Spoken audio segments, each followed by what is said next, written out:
Hey, what is going on, guys? It's DK. Back at you with another video here to rank the 6-game NBA main slate on Thursday. A couple things before I get in the video. If you're new to the channel, my name's DK. I make daily videos talking about NBA DFS as well as NFL DFS. I'm also running a weekly $20 PayPal giveaway on my channel. How it works, all you have to do is leave a like and a comment in the video. That's one entry in the giveaway. Max one comment per video. So it started with my Monday NBA video that I uploaded at the beginning of the week. We'll go throughout the week on my Monday NBA video at the end of the week.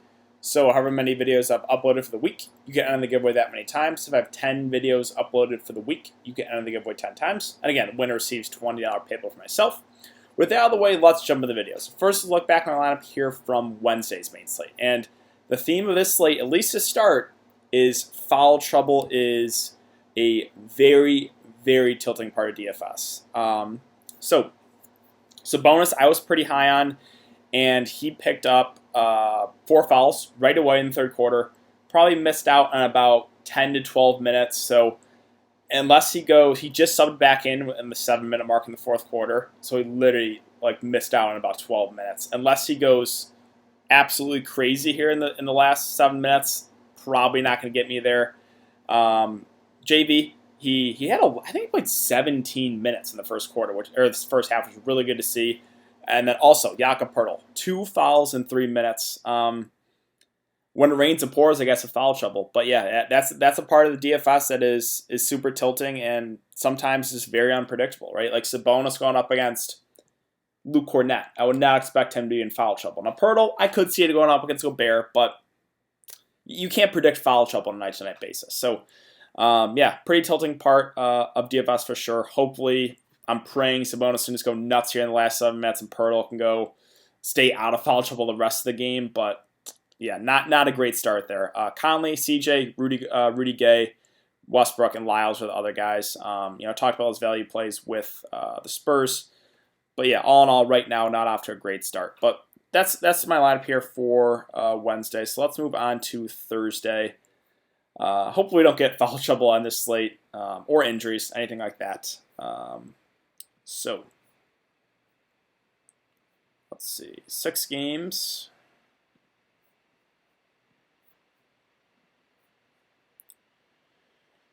All right, so we have, let's see, 4 of the 6 out right now. We have the Hornets and the Wizards sitting at 227.5. The Wizards are 3.5-point favorites. We have the Raptors and the Cavs sitting at 220.5. Raptors are 10-point favorites on the road with no Marc Gasol. We have 76ers at the Hawks, 228 over under. 76ers favored by 8. And then Jazz Nuggets, pretty unappealing game, 215.5 with Denver favored by 1.5 points. So we'll start with center today. At the top is Jokic at 10.1. We still have all those guys out for Denver with Murray, with Millsap, with what's his name? Sorry, I'm drawing a blank here. It's been a long day. Let's see. Murray, Millsap, and Plumlee. So yeah, Jokic is going to play big minutes in a close game. I think he's more of a contrarian spin-up, though, just because of the matchup against the Jazz. Rudy Gobert, one of the better defenders in the NBA. I certainly still think Jokic is viable, but he's just more contrarian, in my opinion, on this slate. And when you have a guy like Joel Embiid at 9.3K going up against Atlanta, I think Embiid's going to eat up a lot more of that ownership. And you got to have it here in Embiid. Now, he did only play 26 minutes in his first game back there against Golden State. And that was a close game, so that is a little bit concerning. Did not think that he was going to be limited because it was a finger injury. We'll see what happens here in this next game. I assume he gets back to his normal minutes, probably over 30. If that's the case, I think he could absolutely crush the salary. Again, the one concern is that they did kind of limit his minutes in that last game, or his first game back. The Toronto guys really stand out here with no Marc Gasol. We'll talk about Ibaka here in a sec, but Siakam was going to play a lot more at the 4. They could even use him, I guess, a little bit small ball 5. Yeah, I think he's a pretty solid player. The one concern is, like I said against Atlanta game, I really liked a lot of those guys, but Atlanta couldn't keep it close. In 27 minutes, he had 41 fantasy points. So obviously the upside's there. This is just as good of a spot as well. It's just, there is a chance the game blows out. We saw it the last game against Atlanta. Gobert at 8.1, I'll pass against Jokic. Collins at 7.8, I will pass as well. Now, Ibaka at 7.1, I do have interest in. I think we probably get low to mid 30s minutes from him, maybe a little bit more. And he can definitely have upside at this price. Like he was priced up to about 8K when he was playing big minutes. So I think Serge Ibaka is certainly in play here at this price point. You have no Marc Gasol. He's probably going to start at the center, probably get minutes into the 30s. So I do have Serge Ibaka at that price. Montrez, I just can't do it with Paul George coming back. Everyone's finally healthy. And Montrez's minutes have been down late recently too, so I just can't do that. Al Horford, this is actually pretty significant. He is questionable. If he can't go, I think that's a little bit more minutes for Embiid. I think Tobias Harris gets a usage boost. Obviously Ben Simmons as well. Again, really, really good spot here against Atlanta. So certainly something to keep an eye on there with the status of Horford. Jeremy Grant's okay at 6.4, tougher spot, but he'll get a lot of run. He got 38 minutes the last game. He'll get some backup 5 as well. So I'm okay with him as a value play. He's been pretty consistent recently. Tice at 6.1, I'll probably pass. Larry Nance has been, you've got to take into consideration what this guy's been doing. And it just makes it tricky to target both him and Tristan Thompson because they're splitting the center minutes pretty evenly right now. 28, 24, 24, and 26 fantasy points. He had 40. He's had over 40 in 2 of the last 3 games. I don't know if we can keep this up, especially against Toronto too, tougher spot. I don't know. I am probably going to pass, but I certainly get it if you want to play Nance. He's been playing unbelievable. And for that reason, it kind of takes Tristan Thompson out of play, right? His minutes has been down. I don't have a whole lot of interest in either, but I get it if you want to go Nance. So again, he's been playing really, really good basketball. As far as Charlotte goes, it's a really good spot. I always have a tough time trying to predict what these guys' minutes are going to be on a night-to-night basis. Like everyone's minutes are very up and down. PJ Washington at this price point could definitely get you there. He could play 35 minutes. He could play 18 minutes. I would not be surprised. So it just always makes it tricky for me to get these Charlotte guys secondary pieces in cash games because I just have no idea how the rotations are going to work out. Now, Thomas Bryant does intrigue me here at 5.2. He was being very limited, right? 16, 17, 17, 18, 32 minutes out of nowhere in the game against Milwaukee. I don't know if we can expect that to continue, but if Thomas Bryant's going to get about 30 minutes, you got to really like him at this price. I think maybe that was more of an outlier game. I don't know. It's also kind of tricky to project how many minutes he's going to get because he went from 18 to 32, a huge jump. So that's definitely tricky with his minutes. Cody Zeller at 5K, really good spot. Did get 29 minutes the last game, but again, they have Hernan Gomez. They have Biyombo they can use. I don't think I can pay 5K for Cody Zeller. Again, no Marc Gasol. This is pretty significant because Ibaka's going to play a lot at the 5. Siakam can play a lot more at the 4. Also, Chris Boucher will get some backup 5 run. I think he's a viable punt option. And Mahimi, his minutes were down because Thomas Bryant's minutes were up. I don't know. I don't know what Washington's going to do with their front court minutes. Hernan Gomez had a big game in 19 minutes. I'm not going to chase that, though, at 4.5K. Now, Marquise Chris, I do have some minutes here at 4.5. So in the first game with no Willie Cauley-Stein, he played 21 minutes. In that last game against Philly, he played 31. So if we're going to get minutes into the 30s from Marquise Chris, I really like him. I get a little bit worried because Boston can run small ball, right?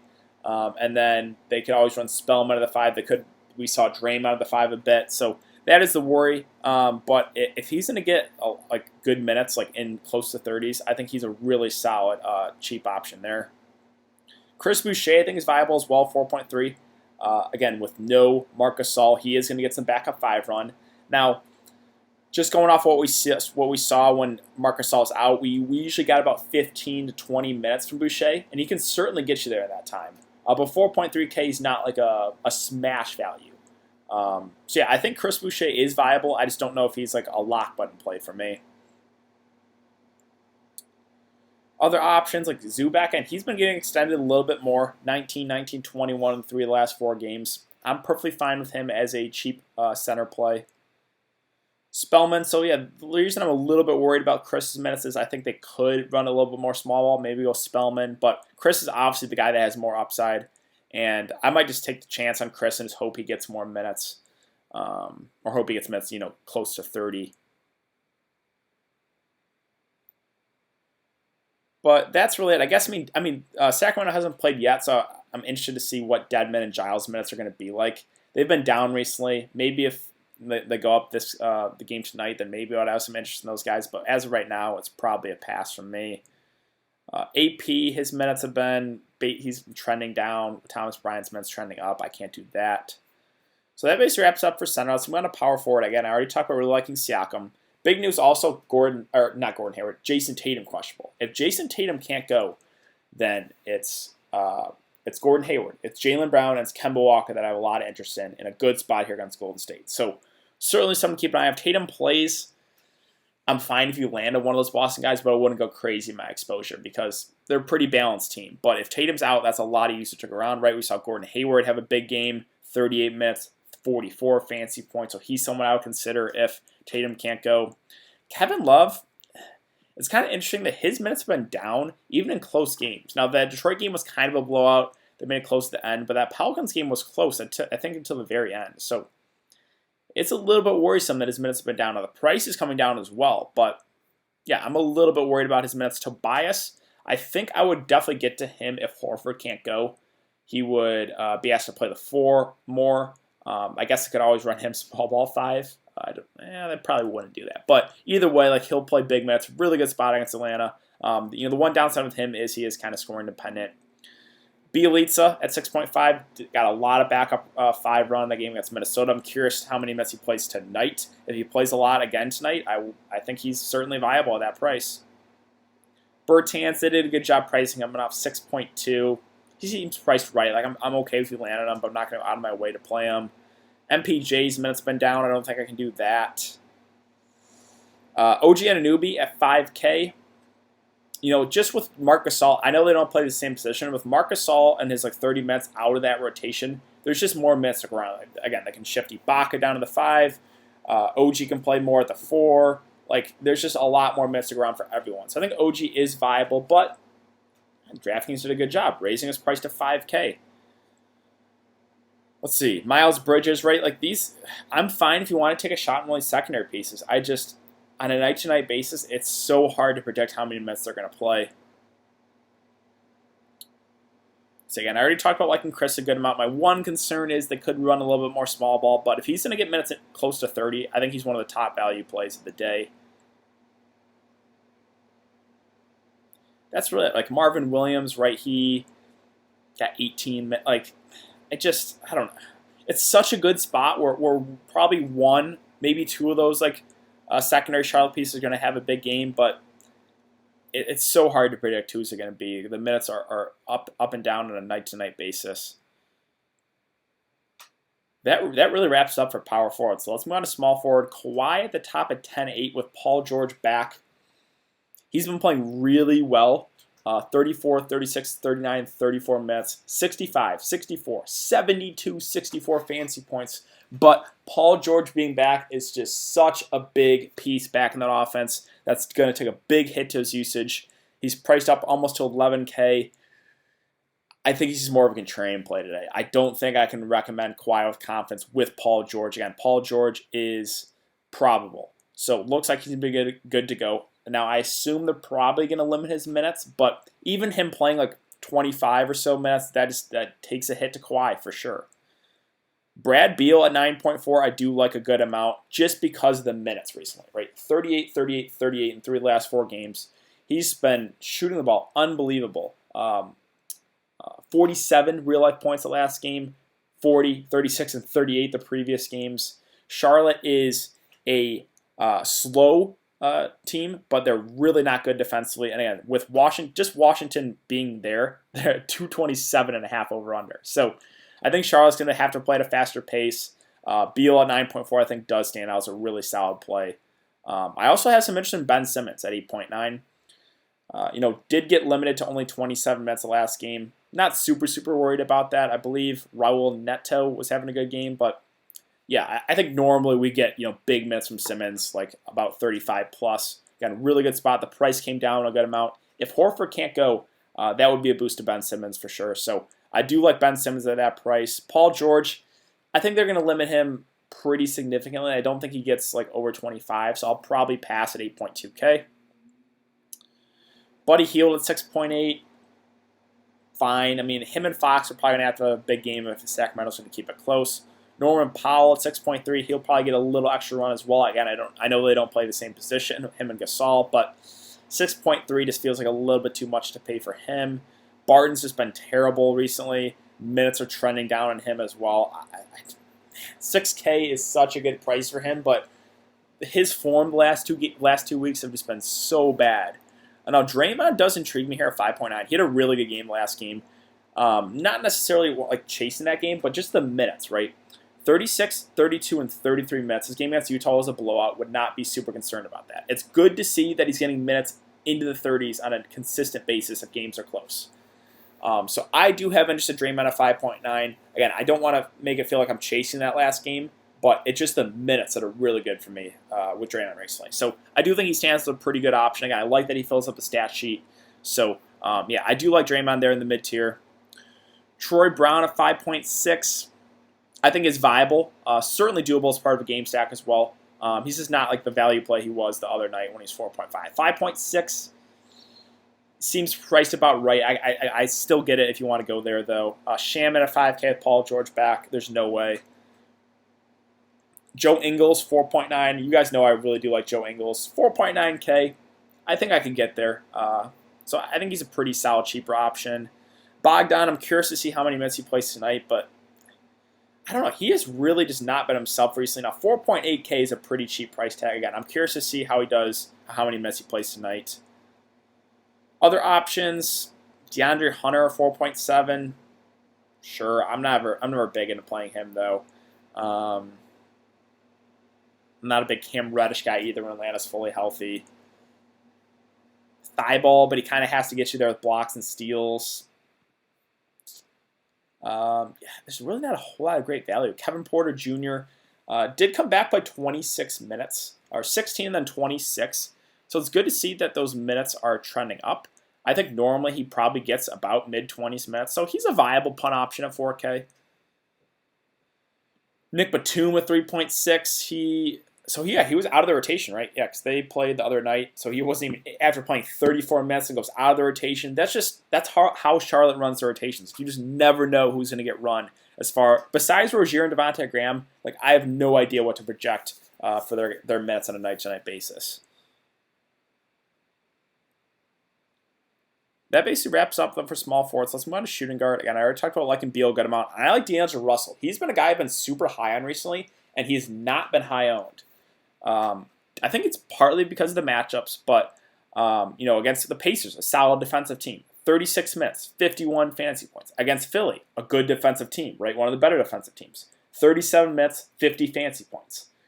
Draftkings is not raising his price. I know this is a bad spot, but look what he's done in bad spots in the last two matchups, right? So I do like D'Angelo Russell a good amount here at 8K. If Golden State's going to stay in this game, it's going to be because of him. He's been shooting the ball a ton, over 20 times like every single game. He's getting peripheral stats, so I do like D'Angelo Russell a good amount there.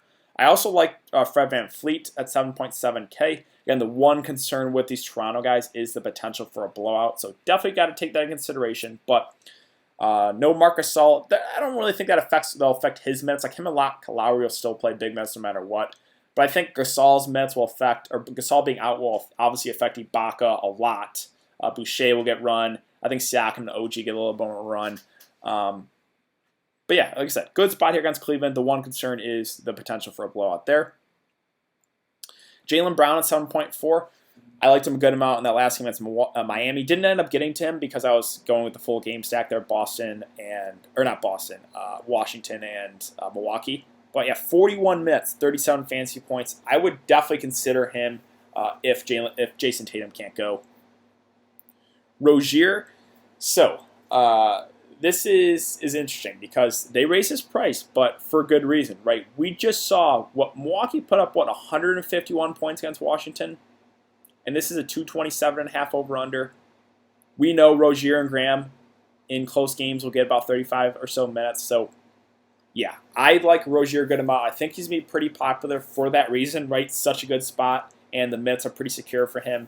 But he can be up and down. Like, look what happened against Orlando. 31 minutes, 17 fantasy points. He is a little bit streaky. Against Phoenix, 28 minutes, 12 fantasy points. But the upside is there, and this is a spot where I could see a big upside game for him. Again, Washington, one of the worst, if not the worst, defensive teams in the NBA. So I do like Rozier a decent amount there. Donovan Mitchell, they priced him down to 7.2. I'm perfectly fine if you land on him in a tougher spot there against Denver. Sexton, I'll pass. Lou Williams and Paul George back, I'll pass. Marcus Smart, again, I like going to Marcus Smart with Kyrie's out. Even if Tatum's out, I probably wouldn't go there. Burks at 5.2. Okay, but his minutes have been down a bit recently. Malik Monk at 4.7. I mean, did get 23 minutes at last game. It seems like now he's going to be a regular part of his rotation, but again, he's priced up also to 4.7. I'm okay if you want to take a shot there. He's been pretty aggressive offensively, which is good to see, right? 13, 17, and 12 shots. Again, you can't really get a better spot than this, but if he's playing bad, like if he comes out and does not play well, he could be limited to like 10 to 15 minutes. I would not be surprised at all by that. But if he plays well, I could see him get over 30. That's why I hate seeing Charlotte on the slate, but you have to consider these guys in one of the best spots here against Washington. Let's see. Other options, Damian Lee at 4.6. He's been, last 3 games have been really bad. So you are getting him at a pretty cheap price. I guess I'm okay buying low on him. Let's see. Shake Milton at 4.2. Started that last game, played 26 minutes. I guess he's an okay value play if he starts again. Let's see. Jeff Teague at 4K.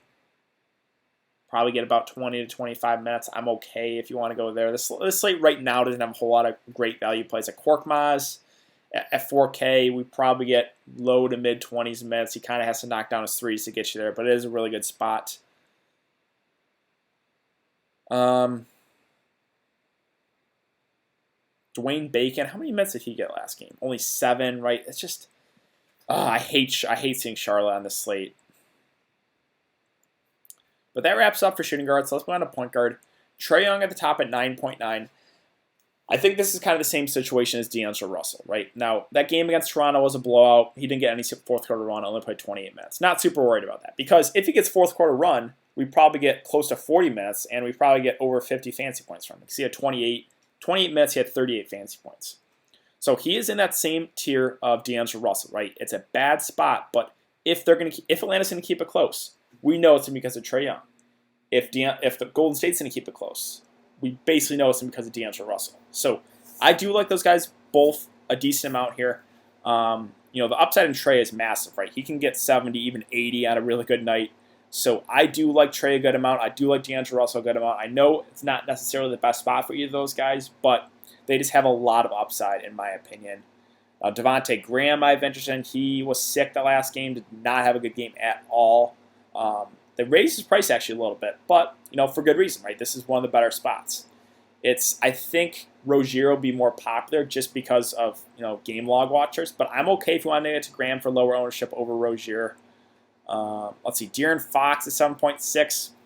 Tougher spot here against the Clippers, especially if Beverley plays.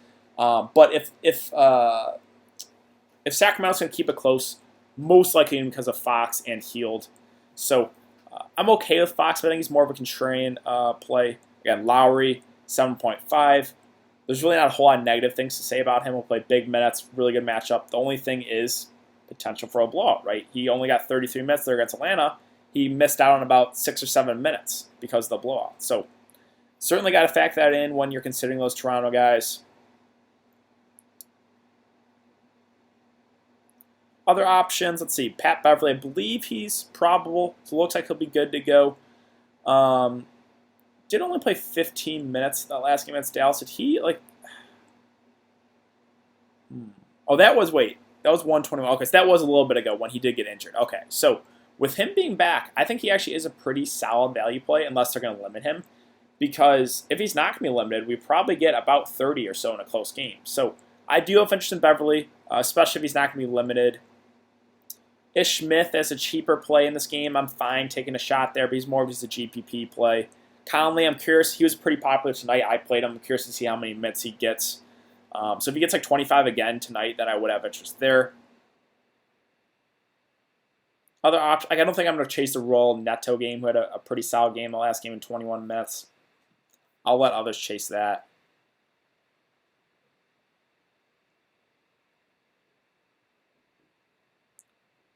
yeah, but that basically wraps it up. So let me go team by team here once again. So Charlotte side, the secondary pieces, huge question mark. But we know Graham, we know Rozier. They're going to need the big minutes. I think Rozier probably the best play right now on the Charlotte side. One of the best spots, if not the best spot against Washington. On the Washington side, I like Beal a good amount even at elevated price point.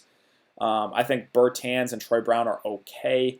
My other main interest there is Thomas Bryant, but he could play 18 minutes. He could play 32. So a little bit risky, but if he hits a high end of those minutes, Thomas Bryant, he could absolutely crush that salary. Toronto and Cleveland with no Marc Gasol, there is a good amount to like. Obviously, Baca is going to play a lot at the center. I think he's certainly viable. Siakam, OG Anunoby, and then, Fred VanVleet, Kyle Lowry. Basically, any of the starters. And then you can look to Chris Boucher off the bench, who I think probably gets 15, maybe 20 minutes on the high end and does have upside. He's a guy that can crush in limited time.